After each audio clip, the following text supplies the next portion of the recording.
orang-orang yang bersolawat ada yang seperti yang dikatakan oleh Imam Ibnu Abbad ketika mensyarah Al-Hikam di bagian pertama, itu hampir sama. Yang pertama, salatul am, salatul awam, atau salatul umman.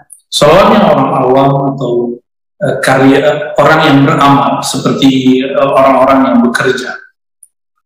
Orang-orang yang bekerja, orang-orang yang dia menganggap sholawatnya, ibadahnya seperti pekerjaan, maka dia akan meminta gaji, dia akan meminta upah.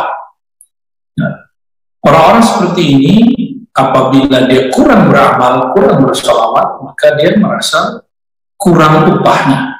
Jika lebih, maka dia akan menuntut banyak upah. Apa upahnya? Misalnya dia ingin membeli kendaraan, ingin membeli alat-alat atau membeli rumah dan segala macamnya, atau ingin sehat. Orang-orang ini meniatkan sholawat untuk urusan-urusan yang sifatnya materi. Ya, apakah ini boleh pada tataran awam? Boleh untuk kalangan-kalangan awam, untuk orang-orang yang masih umum dalam memahami agama. Tapi saya sangatlah sedih, sampai kapan kita akan membiarkan kebanyakan umat ini lama terjebak pada keawaman, tidak pernah naik kelas kerohanian, naik pangkat kemakrifatan.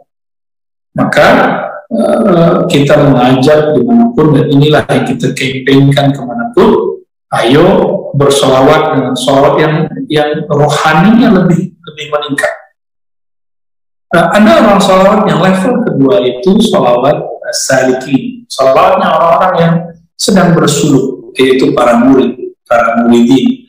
Ini adalah solawat orang-orang yang sedang mencari rasa, sedang mencari asa, sedang mencari ada yang suluknya mencari keajaiban rohani, ada yang suluknya mencari ketenangan batin, ada yang dia sedang mencari kemarifatan yang lebih tinggi. Yang disebutkan dalam hadis Nabi SAW tadi, siapa saja yang banyak bersolawat kepadaku, maka dia akan lebih dekat posisinya kepadaku. Orang-orang seperti ini, salik yang nomor 3 inilah yang akan Allah hantarkan langsung kepada tingkatan yang ketiga, yaitu salawatul arifin, salawatnya orang-orang yang arif, atau boleh disebut salawatul muhibbin, salawatnya para perindu, para pecinta. Itulah kenapa apabila kita bersolawat, kami bersolawat, selalu kita terjemahkan dengan lafaz-lafaz kerinduan. Ya Allah, sampaikanlah rindu kami kepada Nabi Muhammad SAW. Ya, tidak lagi mengadukan persoalan-persoalan kecil. Ya. Cukuplah kita yang menghadapi persoalan dunia. Persoalan terbesar kita adalah hal-hal yang belum dijamin. Dunia ini telah Allah jamin. Inilah dikatakan oleh Imam Ibn Athaillah Sekandari, tidak arih nafsaka min at-tadbir. Rehatlah engkau daripada takdir, mengurusi apa yang Allah telah urus, memimpin apa yang telah Allah pimpin, ya, memikirkan apa yang telah Allah jamin.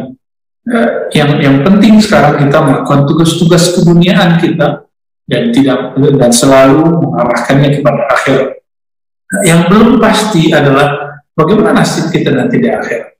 Nah, inilah perlunya sholawat muhibbin, sholawat arifin. Dan orang-orang yang akan mendapatkan syafaat utama, ini syafaat itu juga banyak. Ada syafaat uzma, itu yang utama. Ada syafaat yang lain. Nah, syafaat yang paling utama itu, itulah yang dikatakan dalam hadis Nabi, al-mutahabbina fillah. Ya, orang-orang yang fana, yang karam dalam cinta kepada Allah, cinta kepada Rasulullah, mereka nanti masuk surga tanpa hisab dan azab. Kalaupun dihisab-hisabnya sederhana. Ya. Jadi inilah sholawatul arifin. Mereka bersolawat bukan karena ingin diwujudkan keperluan duniawinya, bahkan bukan juga karena keperluan ukhrawinya, tapi lebih kepada ingin mengenal Allah melalui mengenal baginda Rasulullah Sallallahu Alaihi Wasallam. Wallahu a'lam bishawab.